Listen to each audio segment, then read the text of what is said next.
मित्रों राम राम। मेरा भारत मेरी बात चैनल पर आपका स्वागत। आज के इस अंक में हम बात करेंगे बिहार विधानसभा चुनाव को लेकर जो एक मोमेंटम तैयार किया जा रहा था। पहला ऐसा चुनाव है जिसमें एक मुख्यमंत्री के खिलाफ कोई भी उस तरह का वातावरण तैयार नहीं हो पा रहा। नीतीश कुमार, अभी बहुत से भाजपा के कार्यकर्ता भी और आरजेडी के भी, और हो सकता है कि शायद जेडीयू के कार्यकर्ताओं को भी और वोटरों को भी लगता होगा कि नीतीश कुमार का अब समय ढलान पर है। लेकिन एकदम से ऐसा परिवर्तन पिछले 1-1.5 महीने में आया जब से राहुल गांधी ने वो SIR की यात्रा को मुद्दा बनाया और तेजस्वी यादव के जो उसका व्यक्तित्व है उसके अंदर एकदम पूरी तरह से उफान आ गया। अब चाहे वो कांग्रेस हो, चाहे आरजेडी हो, चाहे कोई भी हो, वो नीतीश कुमार पर हमला नहीं कर रही। उसको चचा बोल रहे हैं, कोई कुछ बोल रहा है, और बहुत से जो नफरत करते हैं मोदी से और भाजपा से, जो पत्रकार है, अजीत अंजुम, राजदीप सरदेसाई, अभय दुबे, बहुत से लोग हैं, रवीश जैसे, वो भी ये कह रहे हैं कि नीतीश कुमार का मुख्यमंत्री बनना तय, वो भाजपा से बने या तेजस्वी यादव यानी कि उससे बने। एक बात तो तय है, नीतीश कुमार अगर पूर्ण बहुमत आएगा तो भाजपा से ही मुख्यमंत्री बनेंगे। अगर बहुमत तेजस्वी यादव का आ गया तो तेजस्वी यादव उसको मुख्यमंत्री क्यों बनाने लगे? सीधी सीधी बात है। लेकिन बहुत से मैं तो देखता हूं टीवी चैनल पर, और बड़े बड़े विश्लेषक है, वो बात करते हैं, और विषय यह है कि नीतीश कुमार के खिलाफ बोलने की आज पिछले 1 महीने से किसी में ताकत नहीं है कि नीतीश कुमार का स्वास्थ्य कैसा है, क्योंकि उन्होंने सिद्ध किया कि उनका स्वास्थ्य भी अब ठीक हो गया। मैंने पिछले अंक में भी कहा था। लेकिन विषय यह नहीं कि बिहार में नीतीश के मुख्यमंत्री तो लगभग तय है, जैसे सर्वे आ रहे हैं। लेकिन अब एक नया एजेंडा तय हुआ कि सभी जो वरिष्ठ पत्रकार और सर्वे करने वाले और जो पॉलिटिकल एनालिसिस करते हैं, उन्होंने टारगेट किया कांग्रेस को कि कांग्रेस की सीटें कम आएंगी, तभी तेजस्वी यादव हार जाएगा। लेकिन एक दूसरा टारगेट उनका, जो मैं आज बात करना चाह रहा हूं, वो है चिराग पासवान। चिराग पासवान के बारे में भ्रांति की बात की जा रही है कि चिराग पासवान का स्ट्राइक रेट बड़ा बेकार होगा, वो 5-7 सीट जीत जाए, यानी उसको एनडीए की सबसे कमजोर कड़ी कहा जा रहा है।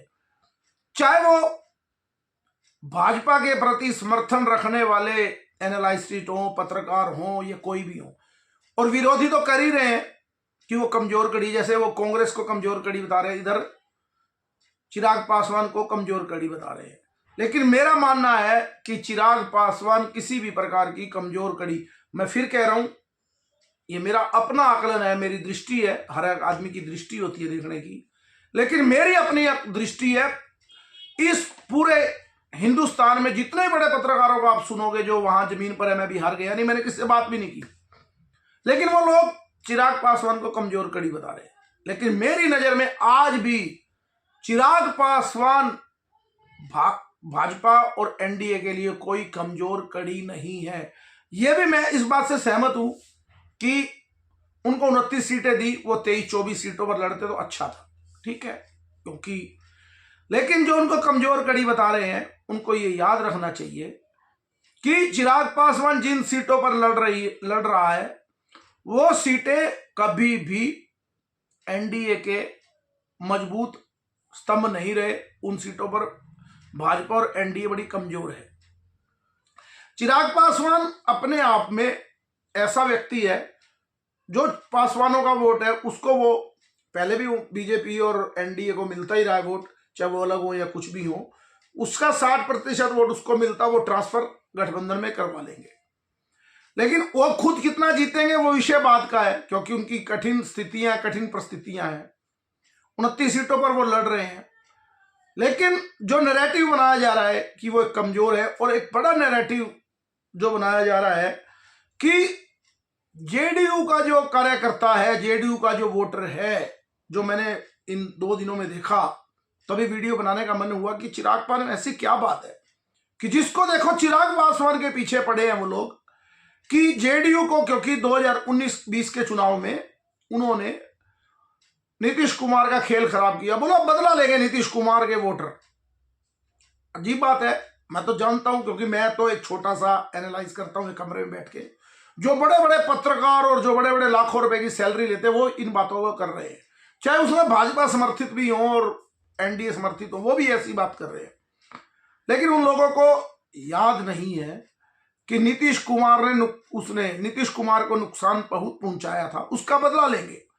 तो मैं एक बात उन लोगों से पूछना चाहता हूं, क्या जो नीतीश कुमार का वोटर है वो उसका बदला लेने के लिए, चिराग पासवान को हराने के लिए, कि मुझे बदला लेना है, क्या वो लालू यादव को वोट दे देगा? कभी भी नहीं, क्योंकि एक सीधी सीधी बात है कि लालू यादव का जंगल राज और नीतीश का सुशासन बाबू की जो छवि बनी हुई थी, बीच में उन्होंने पलटी मारी तो वो पलटू राम बन गए। तो आज जो पलटू राम की उपाधि एक व्यक्ति के पास थी, नीतीश के पास, आज वो भगवान के रूप में पूजा जाने लगा। मैं तो एक वीडियो देख रहा था, जो मोदी के विरोधी और जो एनडीए के विरोधी हैं वो कह रहे थे नीतीश कुमार ने वो काम कर दिया कि नीतीश कुमार जाने के बाद उनकी तो बिहार में एक मूर्ति बननी चाहिए, पूजा जाना चाहिए नीतीश कुमार को। यानी सुर कैसे बदलते हैं ये इकोसिस्टम के, उसके बारे में। लेकिन फिर बात वही चिराग पासवान को लेकर कि चिराग पासवान ऐसी कठिन परिस्थितियों का सामना कर रहे हैं कि उनके खिलाफ एजेंडा भी है। अब ये बताओ, क्योंकि सीधा सीधा ध्रुव है, जो राजद को वोट नहीं देना चाहता, क्या वो नीति, क्योंकि रामविलास पासवान के बेटे चिराग पासवान को जो उनकी पार्टी है उसको वोट देने का मतलब है नीतीश कुमार को मुख्यमंत्री बनाना। उसके उम्मीदवारों को अगर नीतीश कुमार के लोग या भाजपा के लोग हराने का प्रयास करेंगे तो क्या वो राजद को वोट देंगे जिससे लालू यादव मजबूत हो या तेजस्वी मजबूत हो? ऐसा कभी नहीं हो सकता। मैं तो हैरान होता हूं जो अपने आप को इतने बड़े बड़े पत्रकार कहते हैं कि बदला लेंगे नीतीश कुमार के वर्कर या नीतीश कुमार के वोटर, तो जाएंगे किस तरफ? क्योंकि बाईपोल चुनाव है, सीधा सीधा, तो जाएंगे किस तरफ? उन लोगों को भी समझना चाहिए, कोई चर्चा नहीं कर रहा। अभी 1 साल पहले, सवा साल पहले लोकसभा के चुनाव हुए थे, तब भी यही गठबंधन था और उस गठबंधन में 100% स्ट्राइक रेट चिराग पासवान का था। तब भी यही भाजपा के वर्कर थे, यही नीतीश कुमार के वर्कर थे। 17 सीटों पर चुनाव लड़े, 12 जीते, लेकिन चिराग पासवान का अपना 100% का स्ट्राइक रेट था। तब भी तो यही वर्कर थे, बदला लेना चाहिए था, लेकिन नहीं। ऐसा कभी नहीं हो सकता। जो लालू से नफरत करता होगा वो वोट लालू को दे, ऐसा कभी नहीं हो सकता। और मुझे लगता है ये नैरेटिव इसलिए भी चलाया जा रहा है। अब बड़ा एक इकोसिस्टम काम करता है। वो कह रहा है कि महिलाओं में नीतीश कुमार की छवि अच्छी है, बिल्कुल है, और युवाओं में तेजस्वी यादव का बहुत बड़ा रुतबा है क्योंकि वो युवा है। क्या चिराग पासवान युवा नहीं है? ठीक है, आज 29 सीटों पर जरूर चुनाव लड़ रहे हैं, लेकिन मुझे लगता है कि एक जो उनकी पासवान दलित बिरादरी है उसको लेकर, और वो जो भगवा तिलक लगाते हैं बहुत लंबा, तो मुझे लगता है कि उसके खिलाफ भी, क्योंकि वो हिंदूवादी भी अपने आप को साबित करने का प्रयास करते हैं, तो उनके खिलाफ भी एक षड्यंत्र है। क्योंकि वो खास बात है, वो केवल एक पासवान बिरादरी की बात नहीं करते।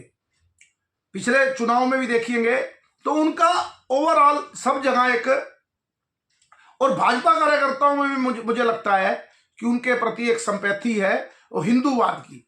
लेकिन इसी हिंदूवाद से नफरत करते हुए चिराग पासवान के खिलाफ एक नैरेटिव सेट किया जा रहा है। और मैं तो हैरान हूं, जो राष्ट्रभक्त पत्रकार है वो भी इस एजेंडे में फंस जाते हैं। मैं ये नहीं कह रहा कि चिराग पासवान कितनी बड़ी सीटें जीतेंगे, लेकिन एक बात तय है कि चिराग पासवान का एनडीए गठबंधन में जुड़ना एनडीए गठबंधन की सबसे मजबूत कड़ी है। वो खुद कितनी सीटें जीतेंगे वो विषय नहीं है। मुझे तो लगता है कि वो डबल डिजिट पार करेंगे। कोई नहीं मान रहा, वो कह रहे हैं कि चिराग पासवान बहुत कमजोर है, लेकिन मुझे लगता है वो डबल डिजिट पार करेंगे। मैं सबसे अलग हटके अपनी राय रख रहा हूं, मेरा स्वतंत्र बात करने का अधिकार है। लेकिन मुझे लगता है कि अगर एनडीए की जीत होगी तो उसमें चिराग पासवान का अपना सबसे बड़ा अहम रोल योगदान होगा।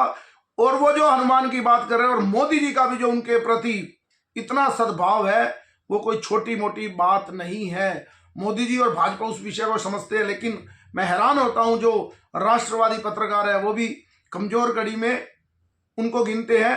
पिछली बार 70 सीटों में 19 जीते थे कांग्रेस का।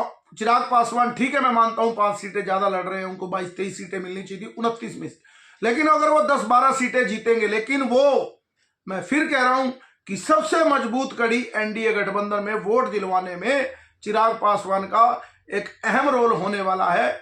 आज के अंक में इतना ही। मेरे इस चैनल को ज्यादा से ज्यादा सब्सक्राइब कीजिए, ज्यादा से ज्यादा शेयर कीजिए। भारत माता की जय, वंदे मातरम, जय श्री राम।